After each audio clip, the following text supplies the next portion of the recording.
12, Carolina Barrera Tobón, followed by Speaker 13, Micaela Gonzalez. Good morning. My name is Carolina Barrera Tobón, and I'm an LSC Parent Representative at Inter-American, the second oldest dual language school in the country and a national model for dual language instruction. Our students come from diverse backgrounds. 84% of our students are Latinx, 54% are low income, and 35% are English learners. We are proudly a top performing school in the district and the state.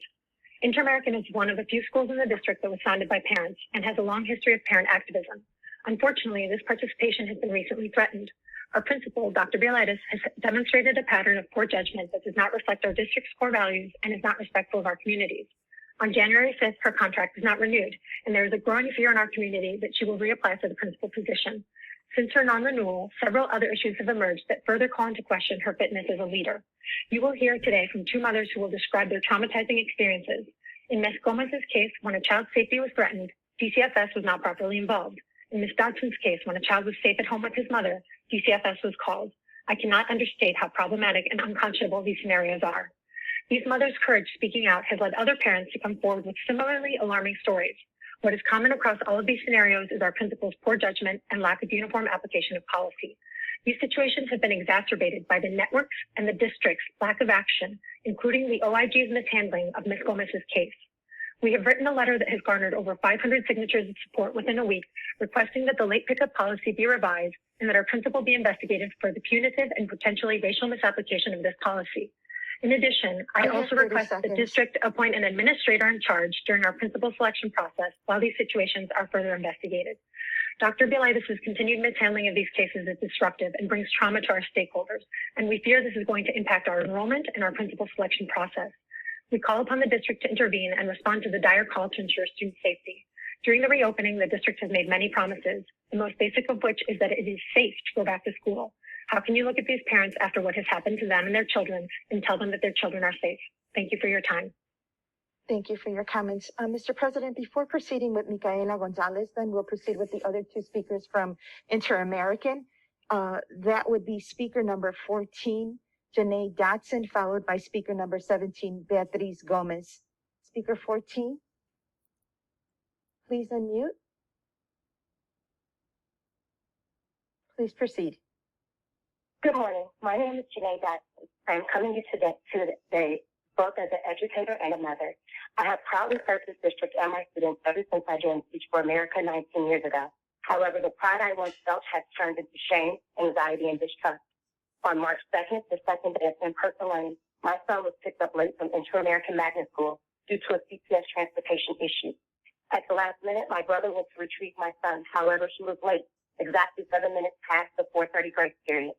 On Wednesday, March 3rd, a remote day for all students, I received an email from the Principal Daniela Bylaitis stating that students must be picked up by 4:30 and that as a mandated reporter, I could be reported to DCFS for neglect. What I thought was a warning was actually an explanation of the action she had taken moments before on a day when my son was home learning remotely with me. On Thursday, March 4th, my son was pulled out of class to speak to a DCFS investigator, an experience that is traumatizing for any 10-year-old, an experience I am still trying to help him understand. It is my contention that Dr. Bylaitis' actions were racially motivated, as I am one of the few Black parents at IAMS, and the only parent we have found to have experienced this response. During a time when our nation is trying to recover from the first pandemic in 100 years, this principal showed apathy versus empathy and chose to assume neglect instead of consideration of what may have caused the late pickup. She did not call me nor his father. She did not reach out to my son's emergency contacts. She acted under the guise of policy. There is no place for explicit biases in our school system, a system that predominantly serves Black and brown students. I am asking that this policy, which was made to ensure stranded students are kept safe, is revised so that it can never be used in this way against any other parent. I am also asking for the removal of Dr. Bylaitis. I am asking the board to demonstrate your commitment to CPS families and the anti-discrimination policy by bringing an end to this principal's tenure. Thank you. Thank you for your comments. We'll proceed with the next speaker then. Speaker 17, please, Beatriz Gómez. Good morning. My name is Beatriz Gómez. I am a parent and president of the PTA at Inter-American. My family had a very sad situation where there was inappropriate behavior from a CPS employee towards my 5-year-old daughter at the school. Unfortunately, this employee's inappropriate behavior had previously been reported to the school administration several times and the correct protocol was never followed. As a result, our family has had to deal with major breach of trust and trauma. We didn't and don't feel supported. Many other parents do not understand the situation well, and it has been very painful to have to retell our daughter's story so many times. I share this so that parents understand the importance of supporting each other when something traumatic and unnecessary has happened to your child, especially if it could have been prevented. I found out about my daughter's incident because I happened to be at the school on the day the incident occurred. The person that witnessed and reported the inappropriate behavior pulled me aside and told me about it. The principal, Dr. Bylaitis, failed to call me. We parents leave our children in school trusting that they are in good hands, trusting that everyone is going to do their job they were hired to do and protect our children. Now I wonder how many times have similar things happened and not been properly reported to parents. I am aware of the district's policy for reporting these inappropriate relations between CPS employees and students, and these processes were categorically not followed. I recently learned DCFS was not contacted as outlined in CPS policy. Because of this procedural violation and the continued mishandling of this situation, we ask that our staff and administration be held accountable and retrained on this policy. We also request a thorough investigation into the mishandling of this case. You have 30 seconds.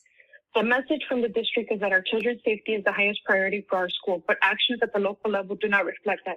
How many more incidents are going to happen before we act? Nobody wants their children to suffer because of these bad decisions. We have reached to a point where we have to say enough is enough, not in our school, not one more child. Thank you. Thank you for your comments. Mr. President, we'll go back then to speaker number 13, please.